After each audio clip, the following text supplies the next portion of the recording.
नमस्कार दोस्तों, मेरा नाम है अंकित और आप देख रहे हैं जय महाकाल चैनल। दोस्तों, मैं आज जिस विषय पे बात करने वाला हूँ वो है एक्सप्रेसवेज। दोस्तों, भारत के अंदर ऐसे एक्सप्रेसवेज बन के तैयार होने वाले हैं जहाँ पे गाड़ियाँ पेट्रोल और डीजल से नहीं चलेंगी, जिन्हें सिर्फ एक्सप्रेसवे चलाएंगे। अब आप दोस्तों सोच रहे होंगे ऐसे एक्सप्रेसवे भारत में कैसे संभव हो गए।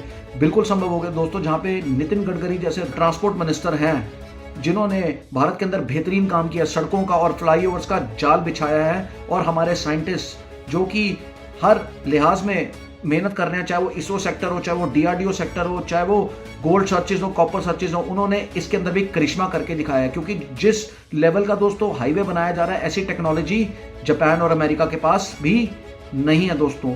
फिलहाल दोस्तों रशिया और ईरान ये दोनों वॉर के अंदर जो है इन्वॉल्व है, जिसकी वजह से कच्चा तेल जो भारत आयात करता है उसकी प्राइसेस काफ़ी बढ़ गई हैं पेट्रोल और डीजल की। और हमारे जो बड़े शहर हैं मुंबई, दिल्ली, कैलकाटा, तो इधर यहाँ पे पोल्यूशन भी बहुत ज़्यादा, जो पेट्रोल और डीजल से गाड़ियाँ चलती हैं उनसे भी पोल्यूशन होता है। तो इसका ऑल्टरनेटिव निकालना भारत के लिए बहुत ज़रूरी है, यानी कि इलेक्ट्रिक कार्स पे फोकस करना बहुत जरूरी है। उसके लिए इंफ्रास्ट्रक्चर होना बहुत ज़रूरी है। तो दोस्तों हमारे गडकरी साहब ने इंट्रोड्यूस कर दिया है ई हाईवे। अब दोस्तों मैं आपको बताता हूँ, ई एक्सप्रेसवे पे एक तो हाइब्रिड गाड़ी चार्ज हो सकती है और दूसरी इलेक्ट्रिक गाड़ियां चार्ज हो सकती हैं।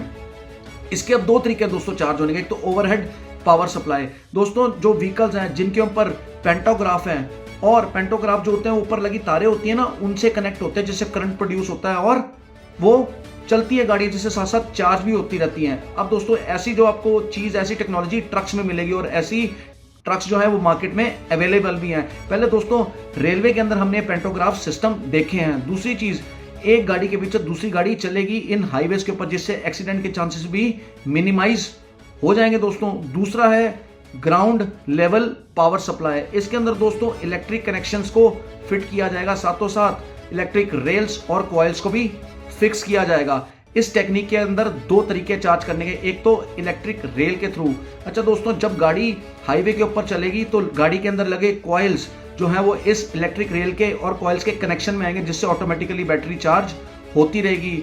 और electric cables, electric magnetic transmitter से इलेक्ट्रिक मैग्नेटिक फील्ड पैदा होगी, जिससे एनर्जी प्रोड्यूस होगी जो कॉइल के कनेक्शन में आएगी और जिससे बैटरी चार्ज होगी। दूसरा है दोस्तों सेंसर्स से गाड़ी जो है वायरलेस चार्जिंग होती रहेगी। जैसे कि आज की डेट में ऐसी टेक्नोलॉजी है कि मोबाइल्स जो हैं वो विदाउट चार्जर चार्ज हो जाते हैं। अब इस हाईवे का नाम जो दोस्तों रखा जाएगा वो रखा जाएगा हमारे पूर्व प्रधानमंत्री अटल बिहारी वाजपेयी जी के नाम पे। अटल हार्दित विद्युत राष्ट्रीय महामार्ग इसका नाम रखा जाएगा।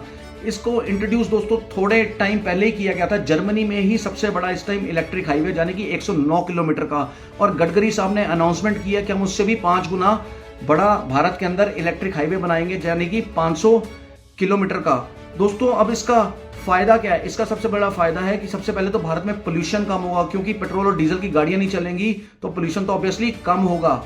यदि दोस्तों 30% भी ट्रक के लिए ई हाईवेज बना दिए जाए तो 70 लाख टन कार्बन डाइऑक्साइड कम हो सकता है, जिससे भारत की पोल्यूशन की समस्या काफी हद तक सॉल्व की जा सकती है। और इस हाईवे के ऊपर डुअल चार्जिंग सिस्टम भी लगा हुआ है, जो कि सिर्फ सोलर एनर्जी से चलेगा, यानी कि हजारों गाड़ियां एक टाइम में चार्ज हो सकती हैं दोस्तों।